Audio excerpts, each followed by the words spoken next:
All right, folks, welcome back to the Property Couch podcast, and we got an amazing episode for you today. We've been busy looking for the top questions that you've been asking on the internet, and we've uncovered the top 5 finance questions that cover super how much do I need, debt recycling, and also credit score. And does that actually matter in this country? What else do we cover, Ben? Well, Bryce, later in the show, we also go into what's making property news, and there is some big news, big reforms happening in New South Wales and Victoria relating to rental laws. So stay tuned for that Very update. big updates, folks. Let's rip into the show. Welcome to the Property Couch, where each week you get to listen to 2 of Australia's leading experts. Bryce Holdaway, co-host of Location Australia on Foxtel's Lifestyle Channel, co-host of Escape from the City on the ABC, and partner of Empower Wealth Advisory. Ben Kingsley, Chair of Property Investors Council of Australia and the founder of Empower Wealth Advisory, named the 2018 and 2019 Property Advisory Firm of the Year. Stay tuned as they bring you the insider's guide to property, finance and money management. All right, folks, welcome back to the Property Couch podcast, and of course, welcome back to you too, mate. How are you? Oh, mate, I'm well. How about this Indian summer weather we've been having? Mate, down here in Victoria. Are you getting any of it in Torquay? Like, is it getting over 25 degrees down there, or? Mate, it is coming over the Westgate Bridge. In fact, I was in the water last night at about 8 o'clock, and it was fabulous. Beautiful. Just boardies, no wetty or anything, Ben. But no steamer. No. You city types probably would have not been in there, but us hardcore locals were in. No, it's amazing, isn't it? That's great. Still got a run of it to come, which is nice. Shout out to our friends, obviously, over the border and in Queensland. We're dealing with floods and everything like that. Not great for them. And so, but we're thinking about them, but we're also enjoying a little bit of purple patch of weather down here in Vic. Yes. Well said. Shout out to all those people that are affected. But today, Ben, we've got a follow-on from last week. We actually got some really good feedback from last week's episode around the top 5 property-related questions that are on the internet. So we did some digging. We've got another round to go today as well, Ben. But before we get there, it brings me an enormous amount of joy to, we get to talk about the footy again, Ben. So, footy. What do you mean? Is it footy season? Has it started?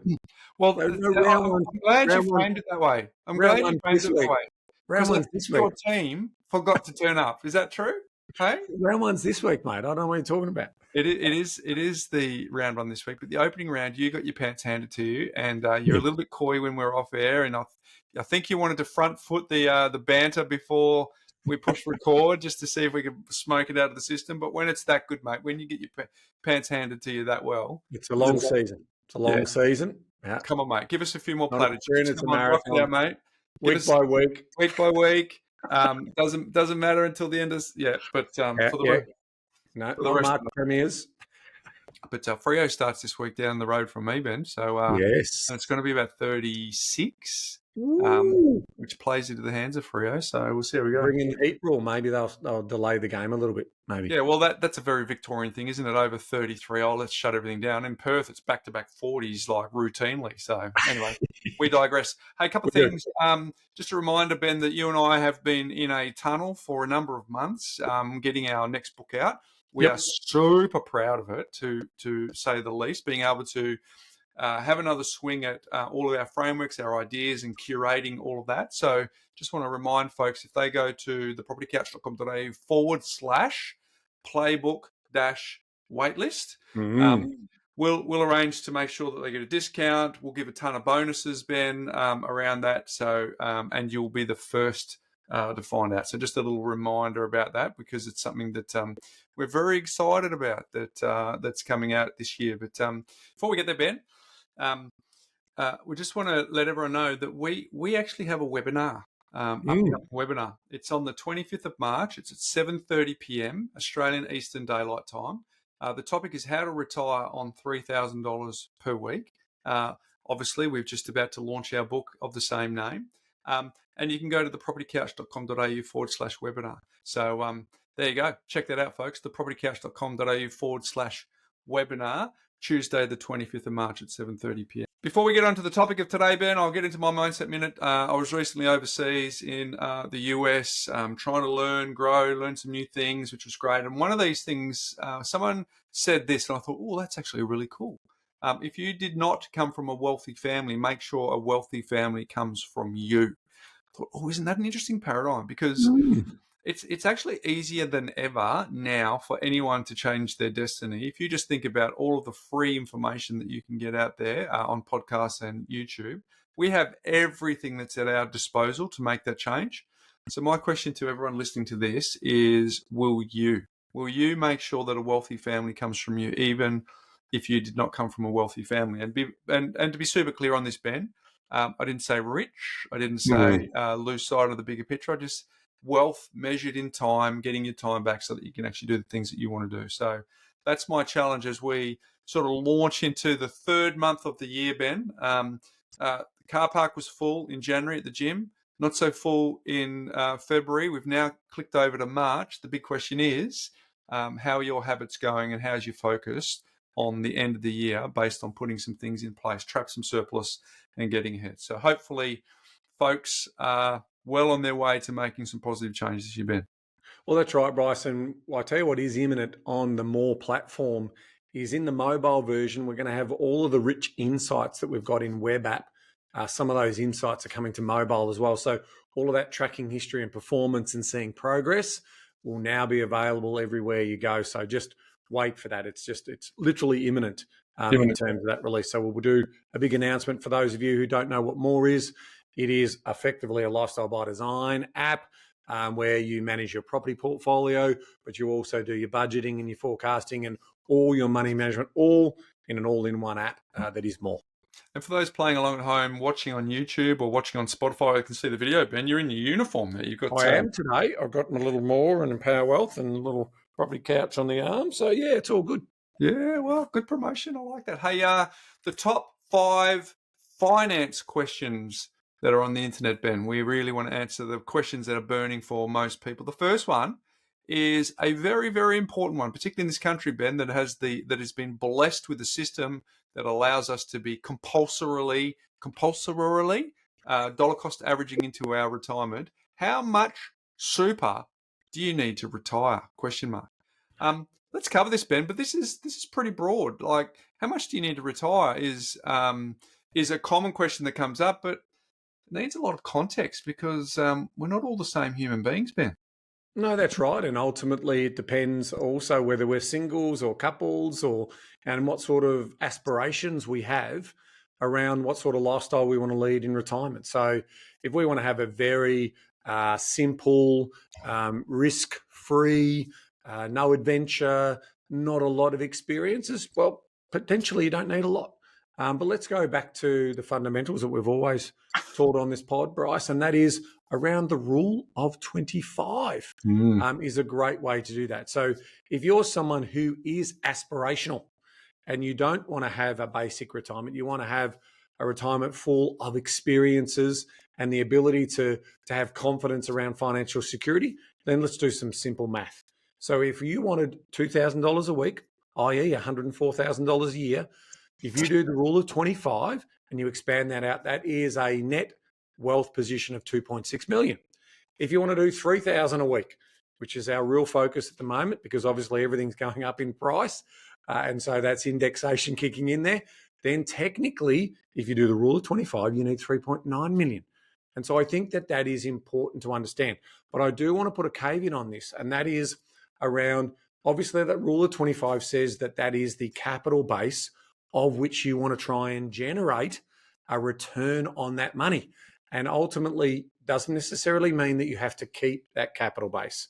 So if you're thinking in generational terms, back to Bryce's mindset minute point, if you're thinking about that, you may want to carry that on to the next generation and build that family office wealth.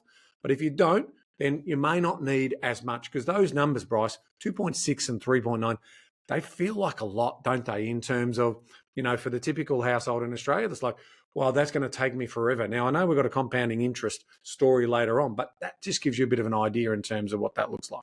And folks, here's the kicker. That 2.6M or the 3.9M does not include your family home. People go, what? I can't even imagine my wealth being that much at the moment. But here's a couple of things. One, investing and compound growth will actually help towards that. Two, that's in today's dollars. So going by the time you retire, if you're retiring in 30 years, that base will be more. But I guess to Ben's point, it's you're at the fork of the road. Are you someone who wants to leave a legacy, or do you want to eat down the capital? And I think the short answer for anyone on how much super do you need to retire comes down to it depends on your desired lifestyle, your expenses, and the investment returns that you can gather. So we often we wrote about this in the book, Ben. We think one of the reasons we named our book "How to Retire on $3,000 a Week," not "How to Retire on with a nest egg of 3.9 million in our asset value." We said 3,000 a week purposely. It's because that actually helps people land the plane on what that actually means. If you got $1 million, that sounds like a lot of money, but then when you actually sit down and you break it down, you work out how much that's going to last you over 20 years, and that can not be a lot very, very quickly. So it all depends on your desired lifestyle, the amount of expenses you have, and the investment returns that you get. So a couple of things that you need to be aware of.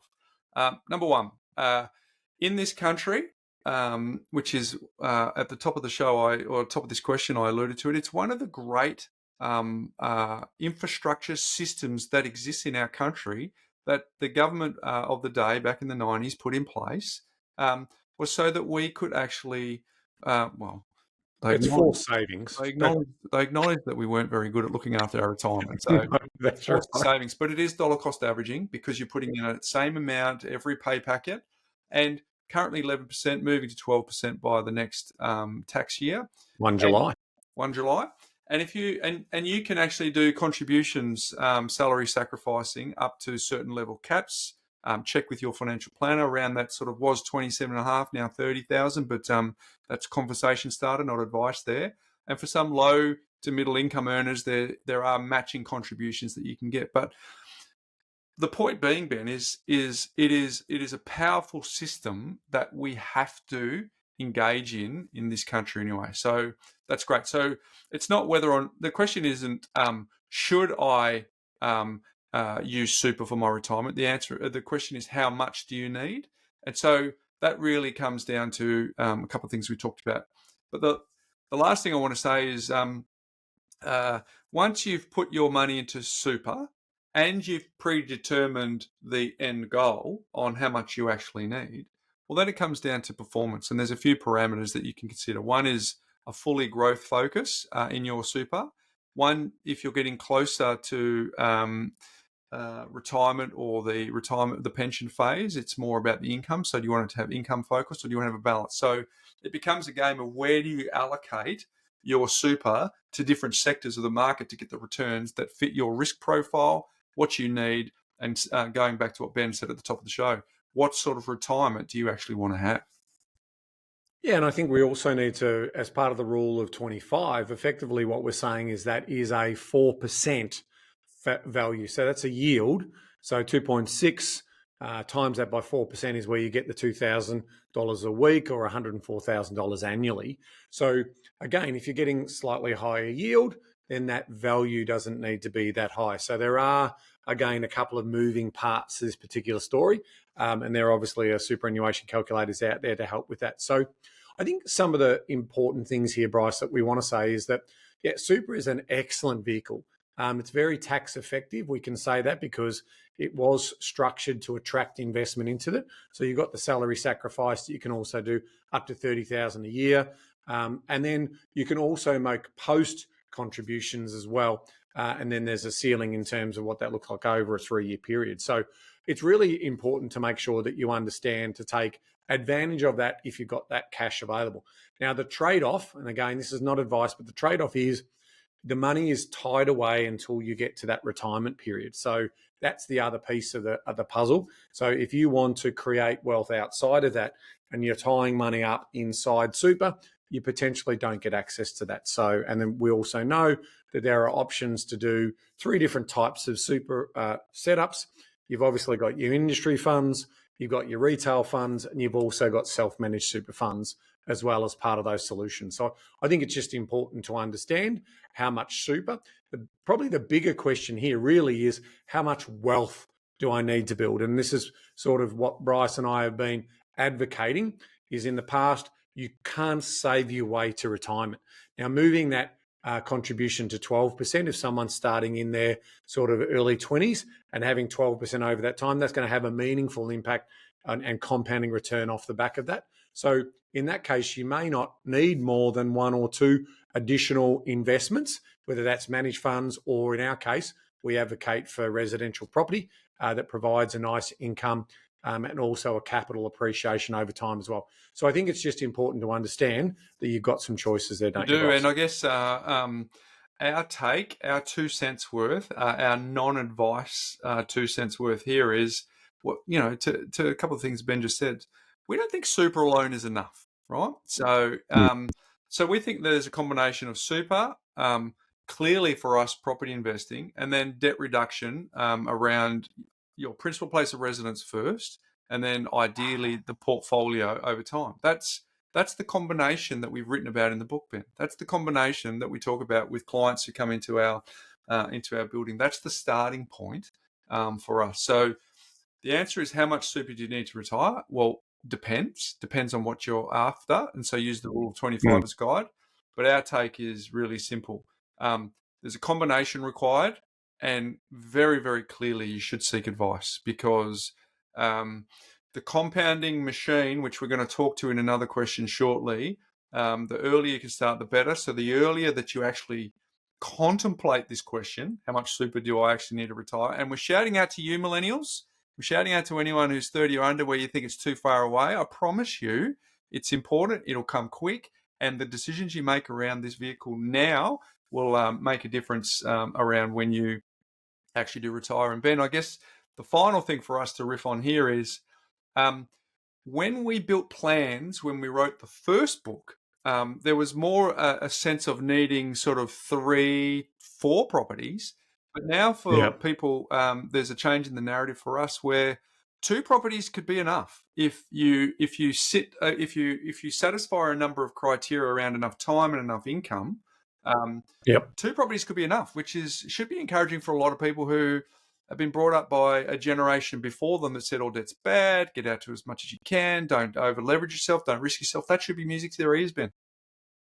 Yeah, very much so, Bryce. I think one of the things that we're just basically saying here is, when you do the models and you have a lot of time and the power of compound gets to work for you, and you're conscious in terms of your actions. So coming back to talking to your financial planner about making a contribution, you know, a lump sum contribution, and it's all about that planning. Now, when you're young, we'd be sort of more in the camp of getting your family home and then, you know, basically trying to move up into your forever home. That's sort of a big part of that. So locking money away that you can't get access to may not be that productive for you. But once you then get into that, you know, sort of dream home, family home lifestyle by design concept, then we can start lifting our eyes and saying, how much can we add extra into this tax effective vehicle that allows us to have a comfortable retirement. But again, you know, we are wealth creators. That's what we do. That's what we help. You know, we've got a dream in our business to create 10,000 financially free households. And that's the mission that we're going on. So I think from that point of view, it is a combination of getting those things right. And that's why we have a team of advisors around our clients who work in concert together to try and get that type of outcome. But to your point, Bryce, we normally are advocating for a couple of investment properties as part of that journey. And if you want to ratchet it up, it's obviously more than a couple. All right, folks, that's how much super do you need to retire. It depends on your circumstances, but hopefully that's given you some guiding light on the conversations, the questions, and where your thought process should be going. Next question, Ben, is, should I get a high interest savings account? Look, I mean, in simple terms, we are really interested in you making your money work as hard as possible for you. So what we tend to see in a lot of households is their money is not working as hard as it possibly could for them. And so the first thing you would logically think about is understanding high interest savings accounts versus understanding check accounts versus understanding term deposits and all of the other sort of suite of potential, what we would call very low risks options when it comes to putting your money into a bank and basically seeing the type of return. So what we do see is in the everyday checks accounts and in the standard accounts, we don't get a lot of return on our money that's parked in our bank account. And so from that point of view, it makes a lot of sense to search out for these high interest savings accounts and seeing what sort of additional interest you can earn for the money that's sitting in those particular accounts. Now, again, it's all around what cycle in the lifespan are you on, in terms of, obviously, there's going to be other alternatives. If you've already got a mortgage, there's going to be offsets, which we'll get into in a minute. But for mine, it's as simple as this. I definitely think that we should all be focusing on not leaving money on the table, right? There's an opportunity for us to actually earn as much money as we possibly can. And so I want to make sure that if I don't have a mortgage and I am saving for something, then I would definitely be looking at a high interest savings account, or I'd be looking potentially to also look at money in a term deposit, making sure that, those funds won't be needed for any type of emergency.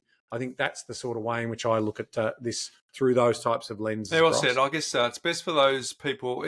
So here's a bit of our take, right? It's best for those people without a mortgage or high interest debt, right? So therefore it becomes a safe place for their savings.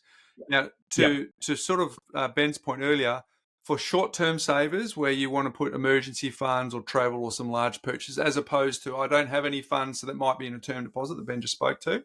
And it's also good for people who need some separation from their everyday spending, which helps with their financial discipline. Now, to be clear, our Money Smarts program talks about having a high interest savings account if you don't have a mortgage and if you don't have any other high interest debt. So it is actually part of the system that we have architected and designed for people to better manage their money.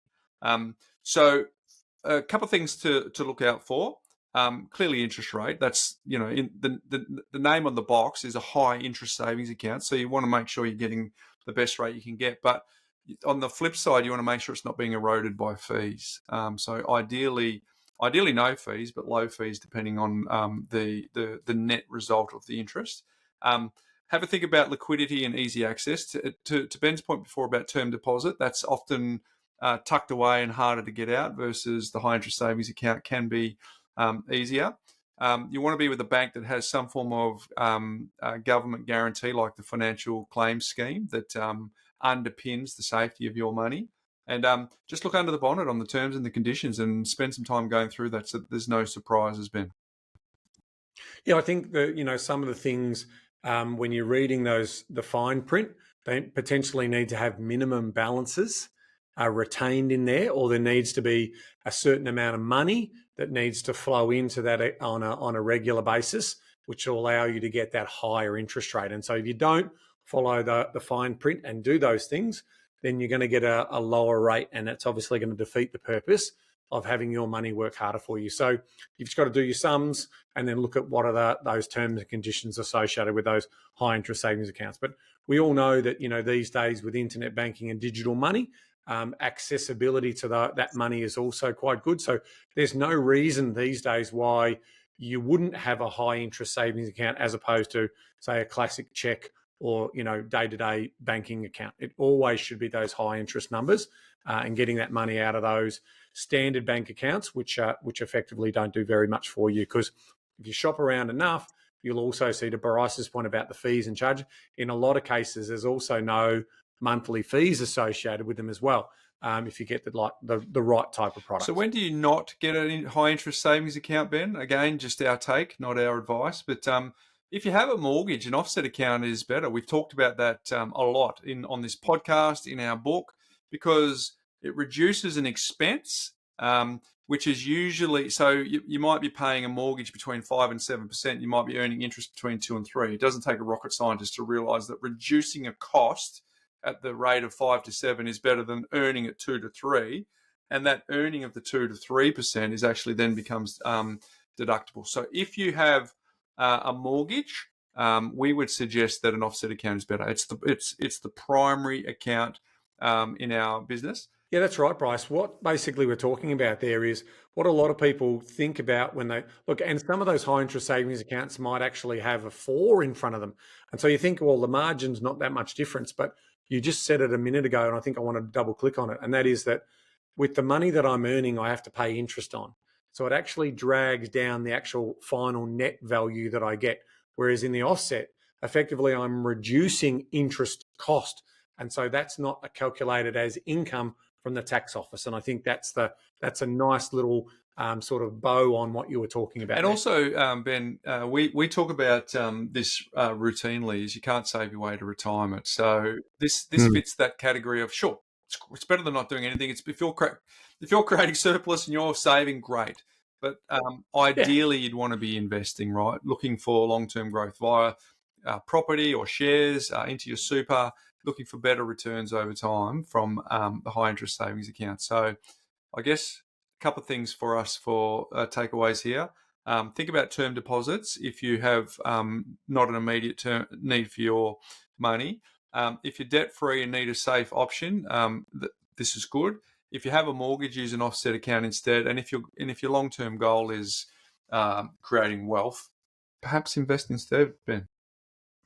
Well, I think there's some really sage advice in that. And I'll also add to that to sort of say that with the advent of social media and finfluencers and digital money, what we're also seeing is other ways in which people are exploring, where to put that surplus cash. So we're seeing things like ETFs and dollar cost averaging into shares and those types of things, thinking that that's going to be a better return than potentially what they're going to get in a high interest savings account or a term deposit. And we're not saying either is better, but I think it's really important, again, that you would get some advice around that. So the moment you start thinking about shares, ETFs, with potentially even some of them now having leverage positions and super, that will fall into the realm of financial advice. And we would say that, speak to your financial planner about those choices, because it's great when the market's moving like it did well last year, where everyone's a winner. But what we've obviously already seen in the first 3 months of this year is we've had a correction in the market.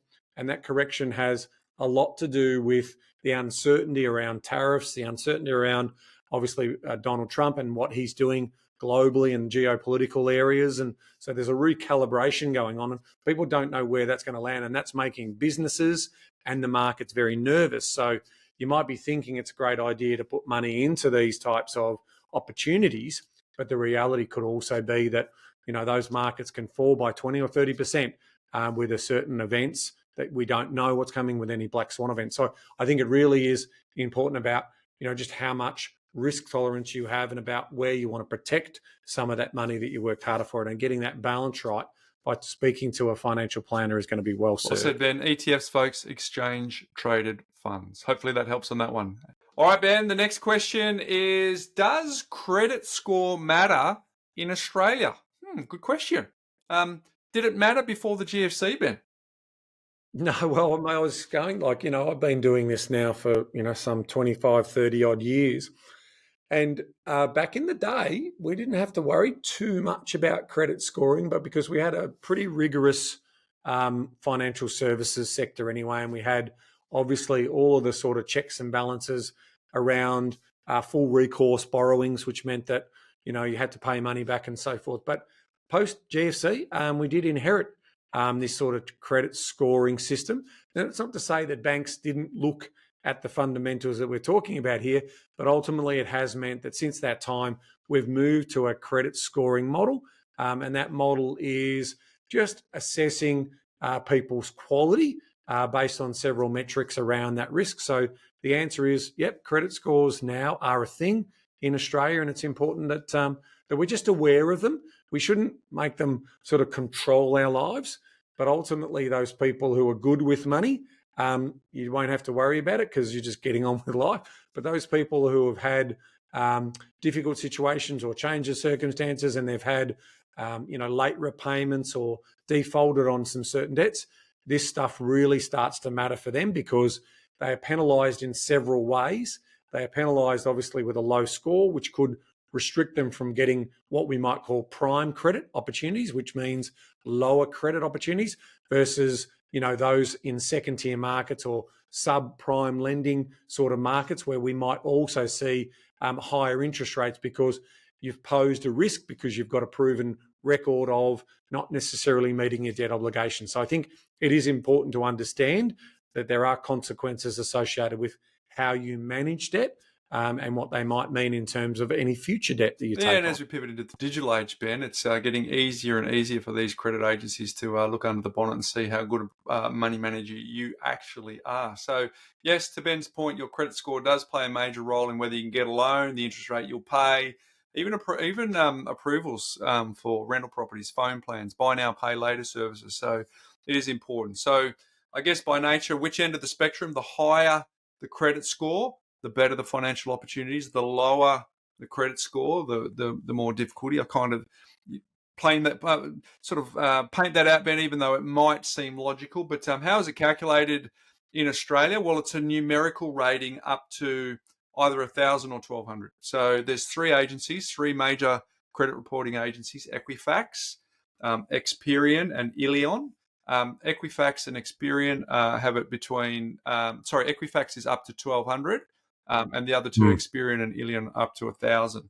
And Ben, you can actually go and check your scores for free. So we're going to put some links on the screen here. And for those who are listening on at home, we'll put them in the show notes. But if you go to equifax.com.au, experian.com.au, or checkyourcredit.com.au, there you can go and actually have a look under the bonnet and see what it looks like for you, Ben.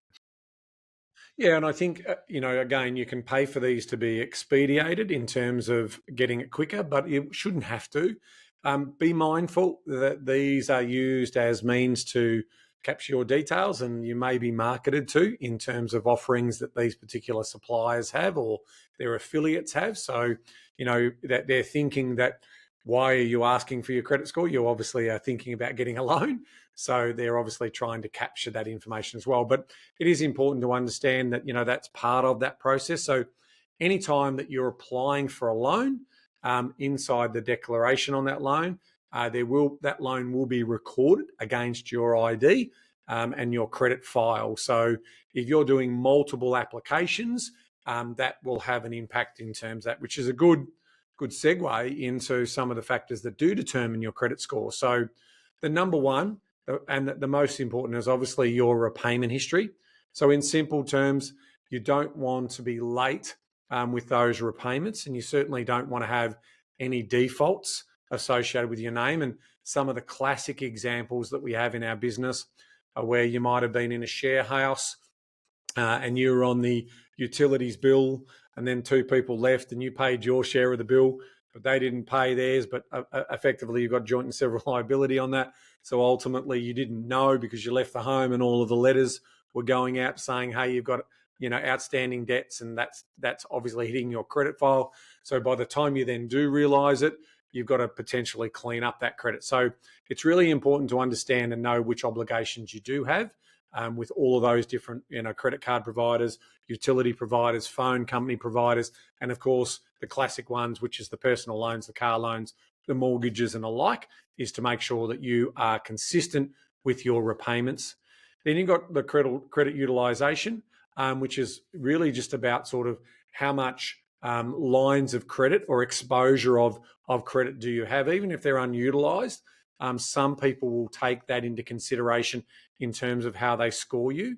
Then again, I mentioned it earlier, the number of inquiries and applications. So it's really important again in terms of from a lending point of view, and I'm talking here about mortgages, you don't want to really put 6 or 7 or even 4 or 5 applications up to multiple lenders, because as that credit assessor is looking at your application, looking at credit, they're saying, this is interesting. They've applied for 3 different other lenders as well as us. What do they know that we don't know?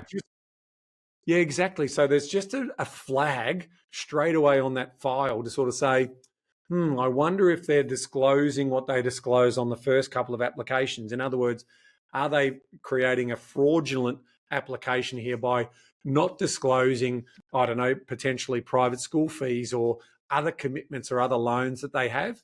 And so that really does put some, again, some red flags up there for those credit assessors to understand exactly why that is. Now, we do know that some mortgage brokers will shop around to try and get the best deal. So it's about getting that balance right and making sure that they're not wrecking your credit file in regards to how those applications put forward. What else have we got on that list there, Bryce? To your point that you just said then, Ben, it kind of is another way of going at why you should get an investment-savvy mortgage broker, because they aren't going to be hitting your file without actually going, well, here's all the options. We know this as part of our IP in our head, as part of the system that we work through. And then once we lodge the application, it's usually the one that's had some pre-work done versus the enthusiastic amateur that runs around making the hits to the credit rating that you just spoke to. So it kind of highlights another really important reason why you'd have an investment-savvy mortgage broker. Yeah, and I think that investment-savvy mortgage broker, like what we said, in some cases, the valuer, now we're going a little bit here, the valuer is sometimes very important in the transaction, even in some cases more than the interest rate. So for some reason, obviously valuations can vary significantly.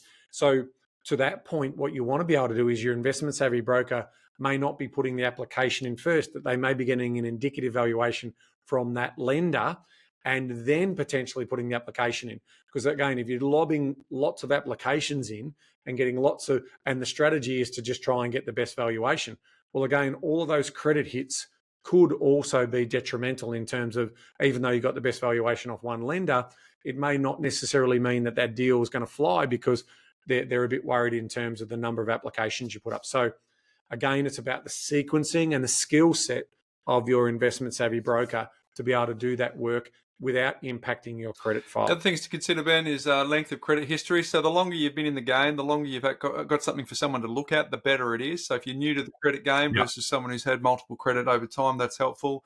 The types of credit that you use, so a mix of types. So I think home loan, personal loan, credit cards can help if managed well. That's really important. But one flag is relying on payday loans, store cards, buy now, pay later.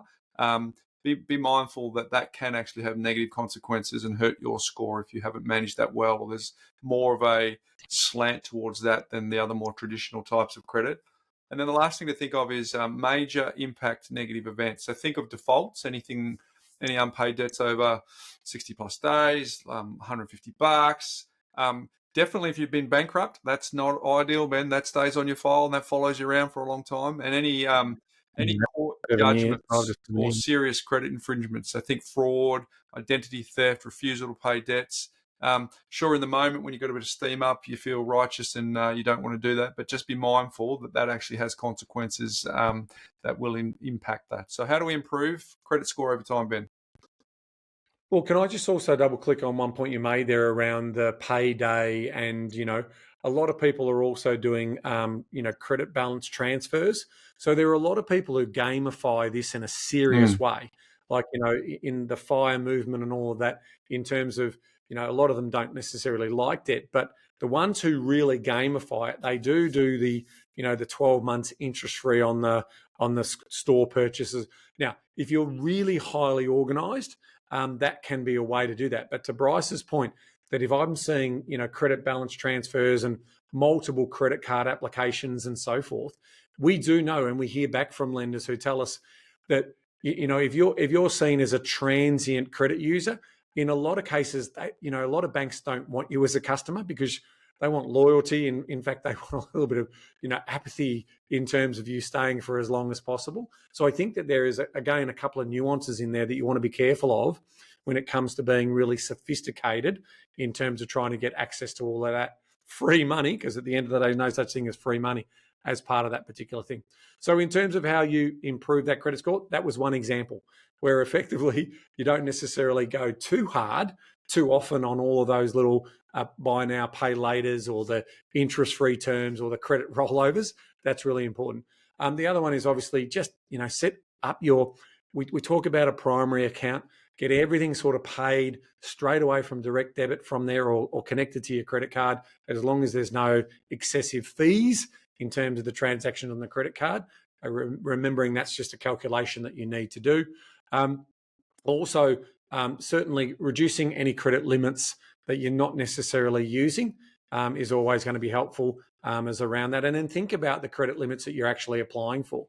Like if you're applying for a $40,000 credit card, why do you need $40,000 on credit card? You shouldn't be spending $40,000 on living costs on a day-to-day basis, a month to month, and basically having that paid. So 10 or 15 might be enough in terms of that. Now, if you have got large payments, like in my case, if it's private school fees, we do pay that on the credit card. So we basically push the limit, clear it, and then pay for the school fees, and then basically pay that off. And we obviously get the points associated with doing that type of thing in terms of what that looks like.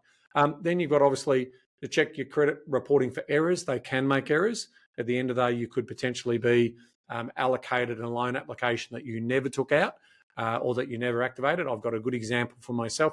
Years ago with a Macquarie loan, they gave me a complimentary Macquarie credit card. I never opened it. It just basically sat there. And so, but that was on my credit file as having a Macquarie loan, a credit card, I should say. So ultimately, I got them to remove that as part of that particular story. So they are some of the ones. What else you got there, Bryce? The flip side of some of the other things we said to be mindful of. So maintain those older credit balances, use a mix of credit responsibly, and avoid, the payday buy now, pay later drop. So, so let's talk about credit scores and what they actually mean.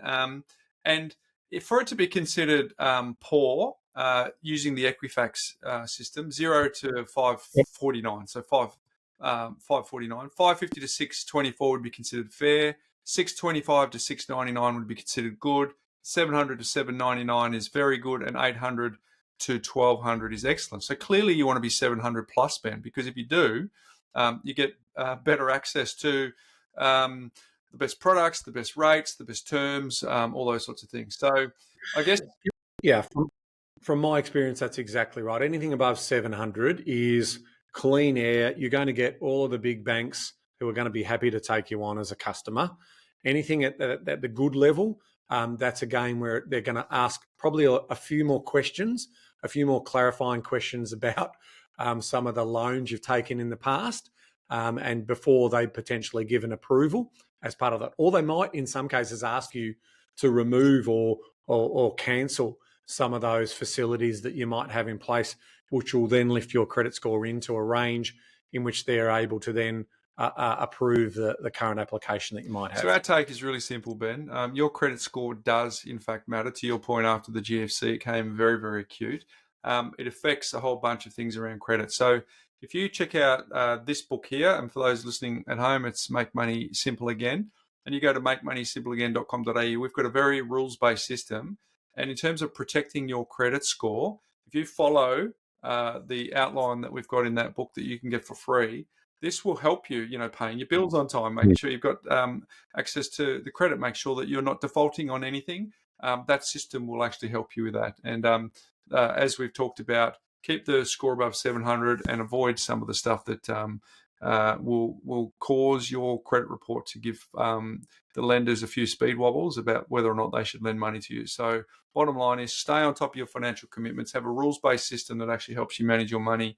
And chances are, if you want to be a serious wealth creator, Ben, you're going to have to get more than your principal place of residence mortgage and more than a credit card. You're going to need to know how to manage productive debt. So if you want to be a wealth creator, your credit score absolutely matters in this country. It does. And if you're in an early partnership or a rocky partnership, or you're in a relationship in a share home, and so you've got potentially joint credit cards or joint utility bills and all of those types of things, really it's important to keep a record. And if you do leave those relationships or those share house setups, it's critical that you make sure that you contact that supplier and have your name removed from that account, because that's where we see the surprise, defaults and surprise challenges in terms of getting future lending in those circumstances. Or, some people have left the country to go on a gap year or whatever, and they come back and they realise, again, they haven't been getting any mail, so they've got defaults, and it does take a little bit of time to get those defaults removed. And in some cases, you may not get them removed, which means you've got to wait a period of time, or you're going to have to pay a premium for your lending based on the fact that the main tier lenders will not lend to you. Very good. Thank you, Ben. Hey, next question is, what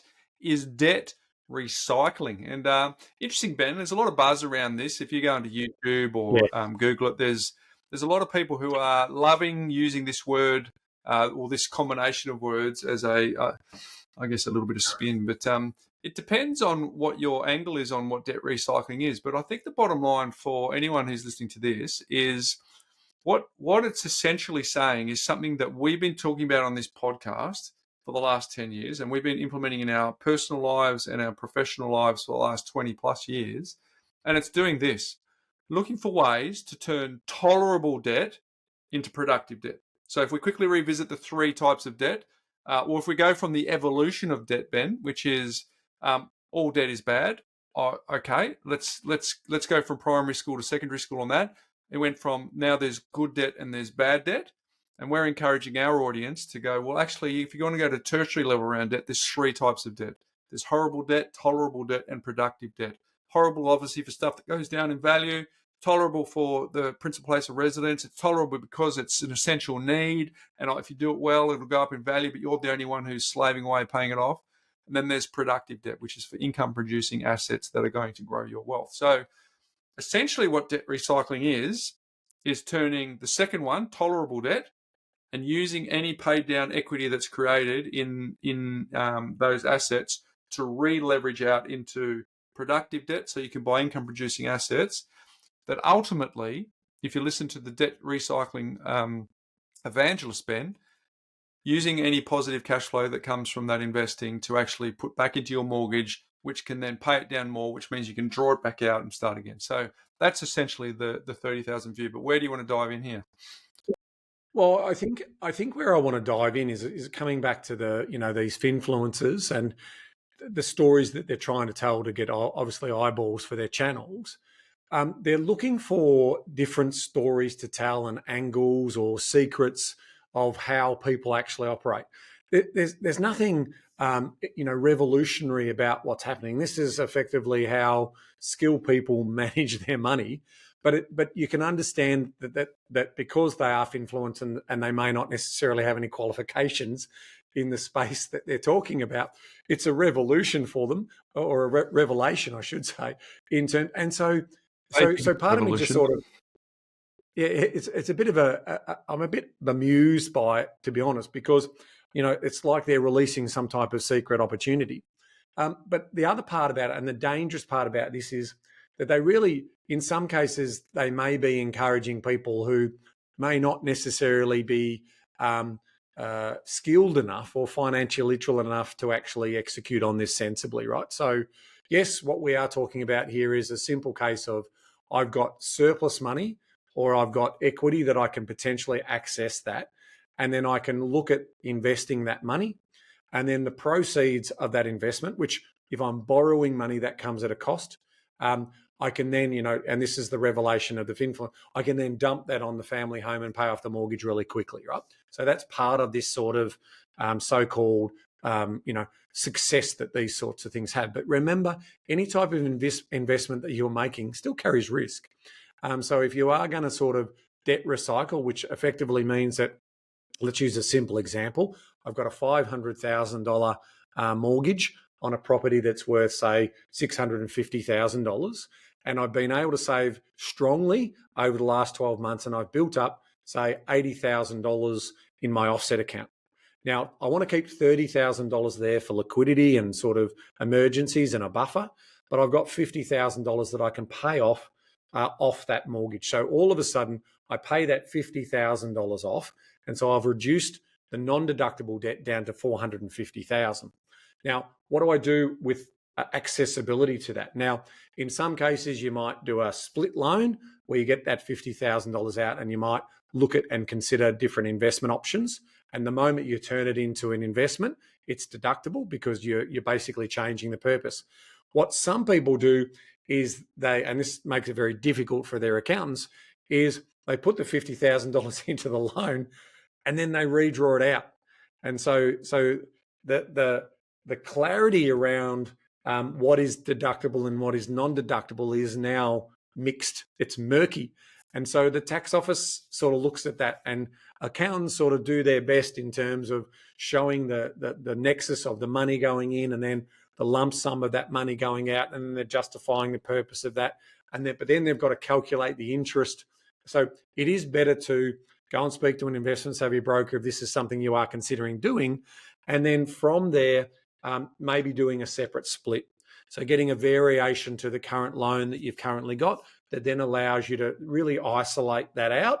And then you can have that for investment activities. And obviously any return you get off that, you've then got to look at parking those, dividends or any type of income you're receiving from that into the offset. Or if you sell the asset in 2 or 3 years' time or whatever, you're parking the lump sum of those proceeds back into the offset. But that is effectively debt recycling. And I think from our point of view, it's a good strategy when you are gainfully employed, when you've done a good budget around your current situation and your future needs, and you're really well planned in terms of that. So I would discourage this type of activity heavily for spontaneity purchases or any of that, just crazy stuff, right? Oh, everyone's jumping on this share, it's going to go skyrocket. Okay, I quickly need to. Don't do it. Just basically be really methodical about how you're setting up and planning for this. Seek advice is always that part of that story. And then eventually you will start to understand what Bryce was talking about around productive debt. And then ultimately you will discover investment properties, and you'll say, "Ooh, all of a sudden now for the $100,000 in equity that I've got, I can potentially control a $400,000 or $500,000 property," and you're off to the races in terms of getting that system set up and having a couple of those as part of your story. And that's how you adjust for your equity in your property and then release that out for investment purposes. So shout out to our existing clients and our listeners who've been following us for some time and following what we've done. You already are debt recycling, so there you go. But let's quickly break it down, how it works. Utilize home equity, re-borrow against it for investments that will then generate income and tax benefits that you can then use to accelerate your mortgage repayment, and then rinse and repeat until you've paid off your mortgage. That's the plan. So nothing groundbreaking there, but still a nice buzzword for people to think about. But you raised a really good point, Ben, because I'll get to it in a sec, but there's some pros of debt recycling. Obviously, mortgage acceleration, tax efficiency, and wealth creation. They're your three headlines. But the cons are, you said it, market volatility. It's not a lay down misere or guaranteed. You've got to make sure that you know what you're doing when you're putting into the investment. You're clearly going to then increase your debt exposure. And the third thing is complexity. And you said it in a different way, but I just had my pollution radar fully going up here, because if you don't have even just a medium level of sophistication on how this money flows in and out and being able to separate it between personal and investment, good luck trying to actually work out what is actually deductible versus what is non-deductible, and more importantly, being able to withstand an audit when someone else is looking you down and the adrenaline's up and there's a couple of sweat beads on your forehead, Ben, and you've got to say, well, this is actually how I justified all that tax deductibility. All the best. So, but I think it's very, very clear. One, if you've been listening to this show for 10 years or you've been a client of ours for the last 20 years, you're doing it anyway. And two, it's just a nice way to package up a way to say, look, you should be investing for your future. You should trap some surplus, and wherever possible, find the most tax optimal way for you to be buying the best properties or the best investments that are going to actually get you North Star. All Love right, it. Love it. Well said. All right, question 5. Last one, Ben. Let's come over the wet sail here. How does compound interest actually work, and why is it so powerful? And this is such an important topic. It is such an important topic that you cannot over-invest in understanding this, because compound interest is essentially interest on interest, as opposed to simple interest, which is you've got a principal amount of money and you might earn 10% on that. Compound interest would actually let you earn 10% on your earnings, whereas simple interest is nope, your earnings are quarantined, you just do it on your capital base. So here's the beauty of compound growth, and it's why Warren Buffett says it's the 8th wonder of the world. It's why anyone with significant wealth is actually using it. It's your money grows exponentially over time. And so there is a reason why Warren Buffett's his biography is called Snowball. There's a reason why it's called Snowball. And the answer is because the snowball starts off small, and as it goes down the mountain, it gathers momentum and gets bigger and bigger and bigger. And that's essentially the analogy that you have in your mind around compounding interest, Ben, because it is so incredibly powerful. Ignore it at your peril. Yes, Bryce, you're right. It is such a powerful instrument because you are getting that interest on the value that you're creating each year. But I think it's also important to remember that you can't just buy any old asset. Or in some cases in the share market, you can't just buy any business, right? Because in some cases, businesses might have dominance in the short term, but then have real competition, which then reduces their price over a period of time.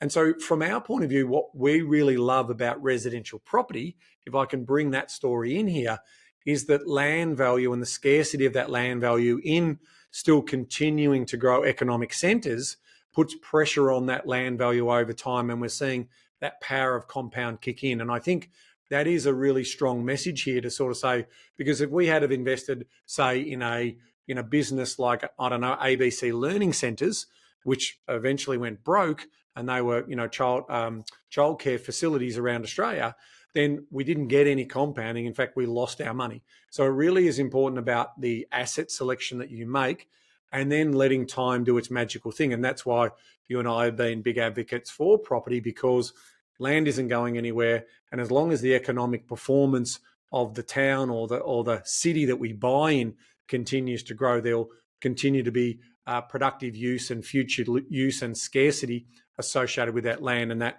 brings that sort of demand, which pushes prices, and we get that compounding return. Yeah, well said, Ben. So I'm going to give an example here of why it's so powerful, right? So you imagine $10,000 that you're getting 7% compound interest. So at year one, what's 7% of $10,000, Ben? It's $700. So at the end of year one, you got 10,700. At the end of year 10, you've got 19,671. At the end of year 20, you got 38,697.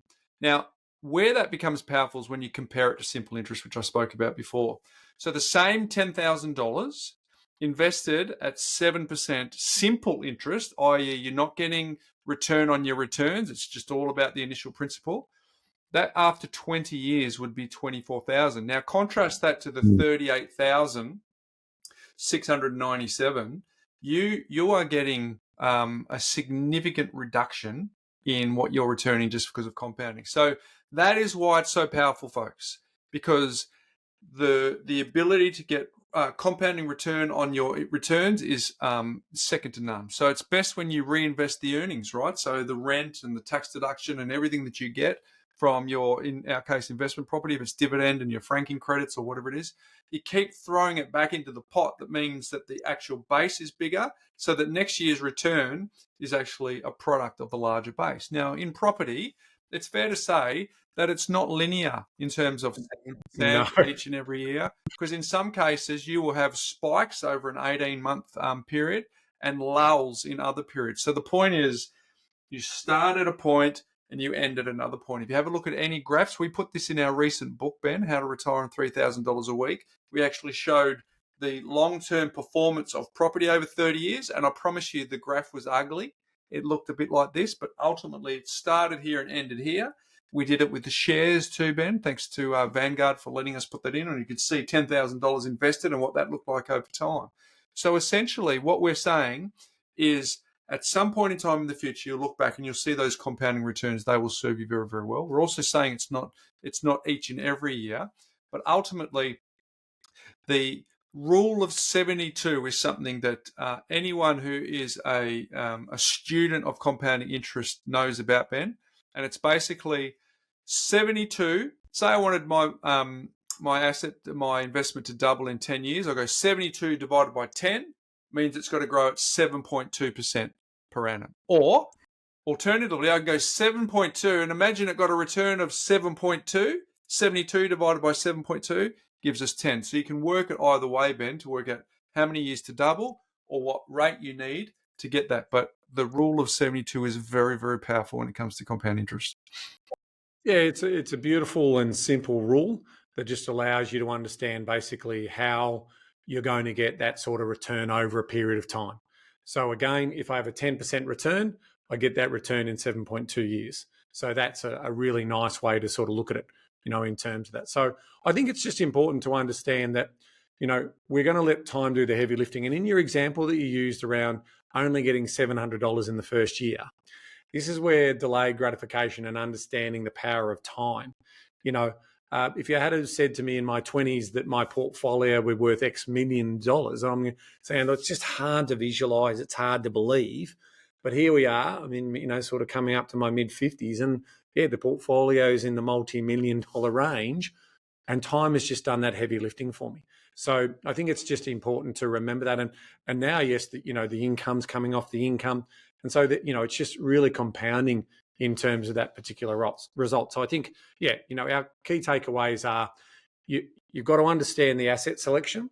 You've got to make sure that you are still picking an asset or a business that you still have confidence over the long term will continue to grow. And if not, you do what Warren Buffett does, and he doesn't sell a lot of his businesses, but from time to time he sees pattern changes that are going to happen in certain industries, and he does move some of that wealth, or he parks some of that wealth, and he gets money in the international interest rate markets, and he might be getting, in his bonds, he might be getting 7%. So he's very happy to sort of keep a large portion of the money potentially liquid or in those types of, and then when he sees opportunity or value, he'll go into those particular markets. And from our point of view, we're a belief that if you have really good assets and you hold them for a long period of time, things are just going to absolutely take care of themselves. You'll retire your debt out, the wealth will go higher, the passive income will come on top of that, and ultimately you'll start to generate income, but you'll also have a significant wealth base off the back of that. And why does Warren Buffett always come up at these points, Ben? Because he is the living, breathing poster person for compounding in action, because it is a fact that he got 99% of his wealth after his 50th birthday. If he had retired and went golfing at his 50th birthday and didn't keep playing the game, we probably never would have heard of him. And he's now amassed, I think it's 120 plus billion. Remember, he gave 30 billion of that away in the Gates, Bill Gates Foundation. But here's a couple of things that is true about Warren Buffett. He started investing as a child. He let his wealth snowball for decades. And here's a couple of quotes that are attributed to him. My wealth, this is Warren Buffett, my wealth has come from a combination of living in America, some lucky genes, and compound interest. There you go, there's number one. Number two, we've quoted this before, Ben. Someone is sitting in the shade today because someone planted a tree a long time ago. So compound interest is definitely the best friend of investors, whether you're in super shares or property. And the earlier start, the greater your long-term wealth. But this bit's really, really important. Consistency beats big wins, right? So that regular investing, the dollar cost averaging, and reinvesting any returns creates that snowball, unstoppable growth. So in short, play the long game, let compounding do that heavy lifting, and do not interrupt the snowball. That's super important. Yeah, and that dollar cost averaging that we're talking about, that's actually paying off the loan repayments in investment property terms. So that money, in the share market, we talk about dollar cost averaging, which is buying those shares consistently or those businesses over a long period of time, or investing in an ETF, which has a basket of businesses or themes around the industry that it's investing in. Same thing. We're sort of dollar cost averaging in terms of making those principal repayments eventually over time as the value of those properties grow. Well said, Ben. So there you go. We've covered off some questions today, Ben. So here they are. How much super do you need to retire? Should I get a high interest savings account? What is debt recycling? And how does compound interest work? And why is it so powerful, Ben? So and does credit scores matter? Yes, missed that one too. So there we go. So there you go, folks. They're the top 5 finance related questions on the internet. How'd you go with your general knowledge around that? Was any epiphany aha moments for you, or did you have them covered? Let us know in socials. That would be appreciated. And also let us know what questions you want us to answer. If you go to thepropertycouch.com.au, there is a little widget there. You press the button, leave your question, and Ben and I will get to those as we work through them all. Hey, my life hack today, Ben, is I was in Sydney last week, and there was a talk around distraction or disruption. And I thought it was a really amazing framework. I think you'll like this, but it'll be good for our listeners as well. There was a book called Crossing the Chasm, and it came up with this ABCD framework. Have you seen it before, Ben? You're nodding there. Yeah, no, I've read the book, Crossing the Chasm. So it's an ABCD framework, and it's different to our ABCD framework, Ben. I just thought I'd put that out there nice and early. But the A, and this is whether or not something is coming into our world that is a distraction, or if we actually think it's a disruption. And obviously the biggest one right now is AI. And so this book goes through a framework to help you understand if that's the case. So A, B, C, D. So A stands for admire. Are people I admire doing it, and how many? B stands for better. Will the world be better for a group if this happens? C stands for cash. If this takes off, will it save me money or will it make me money? And D is it doable? Is this easy to be adopted by the mainstream? So, okay, there's a framework, A, B, C, D, admire, better, cash, doable. But let's put this into a framework for something we can see if it works. So for the example was the iPhone in 2007. So score out of 5 for each of those questions. So admire for the iPhone 2007, yes, and they used it more and more. So gave a score of 4. Better, will the world be better for a group if this happens? Yes, many tools on one device, more flexible than a BlackBerry. So gave a 5 out of 5 for that. Cash, if this takes off, will it save me or make lots of money? Yes, it could replace the BlackBerry, it could replace the iPod, it could replace the camera. So again, gave a 5 out of 5. And then doable, is this too easy to be adopted by the mainstream? Yes, see iPod adoption as parallel. So gave 4.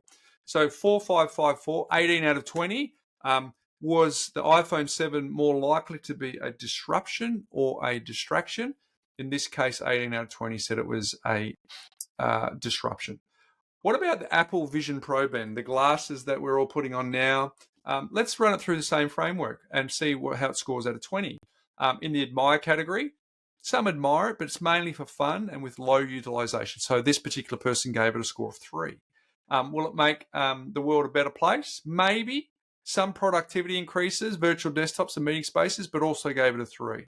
What about cash? If this takes off, will it save, make lots of money? Would have to get a lot cheaper. I think it's around $6,000 at the moment, Ben, and it's currently much more expensive than computers and laptops. So out of 5, gave it a 2. And is this easy for adoption by the mainstream? His answer was no, because there's significant cost and size thereafter the barrier to entry. So 2. So totaled up the score, 10 out of 20. So the question then is iPhone Vision Pro a distraction or a disruption? In his view, it was a distraction. Okay. So then finally, there was a couple of things that he had as high scoring: AI, clearly, electric vehicles, Sydney becoming a 24-hour city.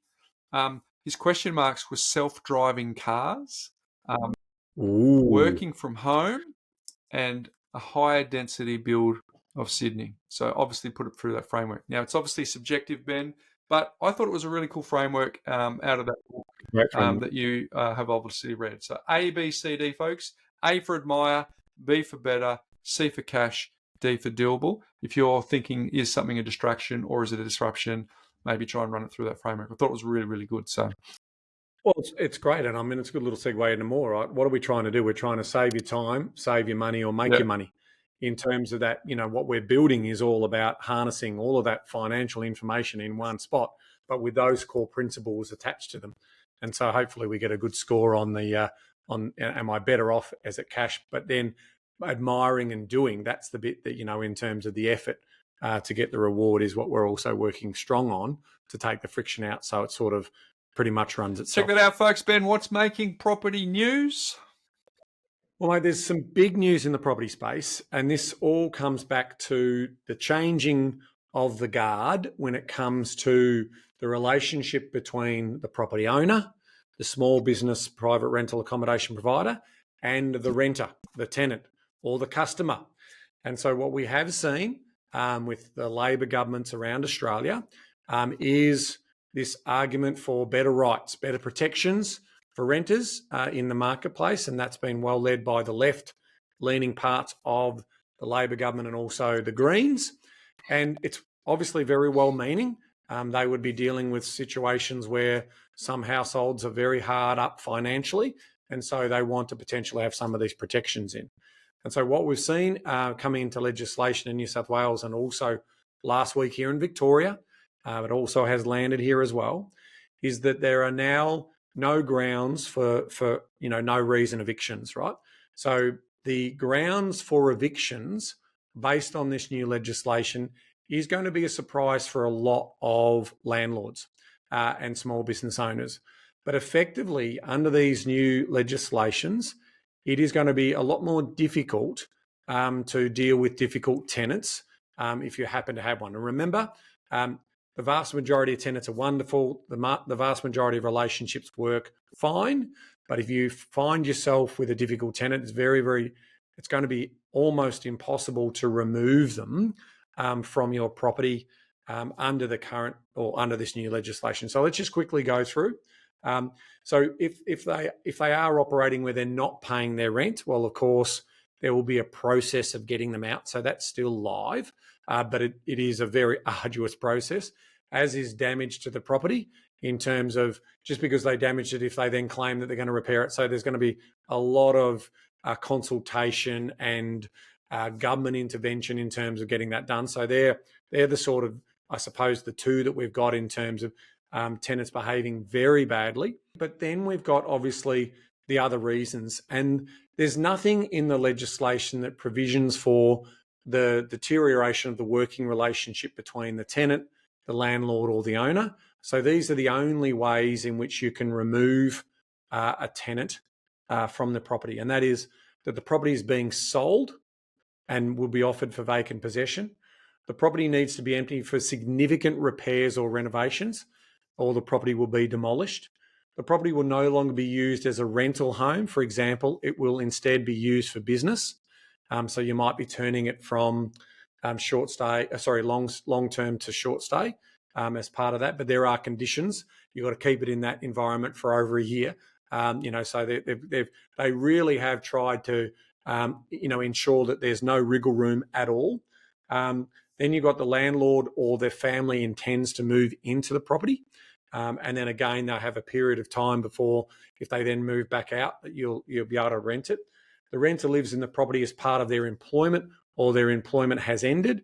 And then it goes on to talk about student accommodation or transitional housing and all that, which is not the sort of mainstream reasons. But I think what really is important to understand for all landlords, small private rental accommodation providers, is that at the end of a term, so whether it's a fixed or a periodic term, that doesn't matter anymore. Ultimately, if the tenant wants to stay, they get to stay. And so you obviously will be able to, look at market rents, but even then they can potentially challenge market rents and all those types of things. So it really has put the power very much in hand of the renter over the owner. And I think that's a concern in some respects. It's going to create a lot of potential future friction. It's going to create a lot of red tape and bureaucracy. There's going to be a lot of the tribunals and sort of these mediation sessions. So it's just going to make it just a little bit harder when you, again, only if you've got that difficult tenant. Vast majority of good tenants, vast majority of landlords are good people. But ultimately, that's just going to make it less attractive for some. And so the risk we see here, Bryce, and if I'm wearing my picker hat here, the risk I really see is the endowment effect and the loss aversion effects from a heuristics point of view. So I do expect to see if the landlord, the private business owner, has a difficult relationship with their tenant, they might choose to sell the property, and ultimately it's going to lead to less investment in rental properties, could ultimately affect the property or the renter over the longer term as well. So I think it's just important to understand that there are some of the changes that are coming in. We're going to do a bit of work on this from Picker's point of view. We're going to be setting up a petition. We also want to have the Rental Commissioner of New South Wales do a webinar for us. I'll let you know when that sort of stuff starts to come into play. But yeah, there are a lot of concerns. We obviously put submissions in. Nothing that we recommended was accepted. And so that's the risk we see in regards to the marketplace as it currently sits. Now, again, if if the worst case scenario plays out where we don't see any future investment into those markets, then ultimately there will be less available rental stock, and that has a broader economic consequence for human capital movement. It makes it more expensive for those renters to stay because rents will go up because obviously these are higher compliance costs, minimum standards, all of these other things that are rolling through as well. So, yeah, it's just difficult there. And, if I look at, industrial relation laws, we have a 6-month probation period where, again, if the relationship isn't working, you don't need to give a reason, but basically you can, you don't necessarily have to accept that employer. So why do we have that? And again, in loving relationships, in family law, when people get married and they divorce, there's irreconcilable differences. There's nothing in this legislation that gives the owner the control. And if they are feeling like they're having a bad relationship with the customer in their business, they don't really potentially want to do business with that customer going forward. And other businesses get the choice to whether they want to renew a contract or not renew a contract. And we just don't get that choice under this current legislation. So we expect that it's an overreach, and we expect the legislation to eventually be adjusted over time. But we're going to have to go through a bit of a program where they will see that lack of investment, and then they'll realise that they've overcorrected the legislation to a state where it's not attracting future investment, and ultimately that will cause a loss of supply of rental accommodation in Australia. People that are advocating have got to be careful what they wish for, Ben. It's like, we've spoken a lot about that, but it's just another reinforcing point that, okay, you get what you want, but let's see what the unintended consequences are. The owner occupiers will be fine, the market will still be strong, will still grow, but the poor old renter will be one left holding the bill, or if they can find the basic need, which is essential need, and a roof over their head. Now, make no mistake, Bryce, I think this is a desirable intent of certain members in government and in regulation where they potentially want to see big business step in and do build to rent. But remembering that's only going to really accommodate the likes of medium and high density accommodation. There just won't be the spread or the investment returns for those people who are doing housing, freestanding houses, I should say.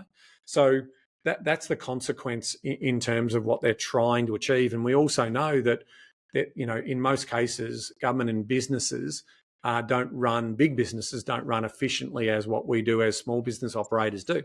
So, and I think what the general public also needs to understand is if those tens of billions of dollars each year, and in a lot of cases, it's over $100 billion of investment that happens across Australia.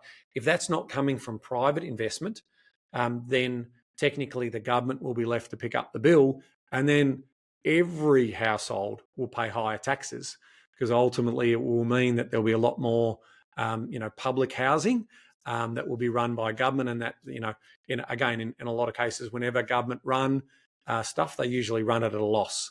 So, that's why it will affect everyone eventually.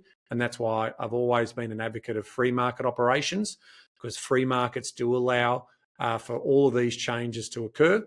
And if there's opportunity in there, the investment will come. And if there's not, the investment won't come. And then ultimately we all have to pay it through higher taxes. So folks, if you're just new to what Ben's just talking about there's a link here. There's an episode that Ben and I did late last year around negative gearing, and unpacks all of the unintended consequences. So feel free to go and have a look at that, just to see what is it that Ben's talking about here at a headline and a semi-headline level. But we went into an extraordinary amount of detail to help unpack that. So, mate, we've covered a lot of ground again today, as we always do. Looking forward to next week, Ben. We're actually going to revisit old packaging. No, old product, new packaging. There's a little hint. Yeah, we're going to try and prevent bad haircuts. There we go. Yours is better. But mate, until next week. Knowledge is empowering, but only if you're Go for you. See you, folks.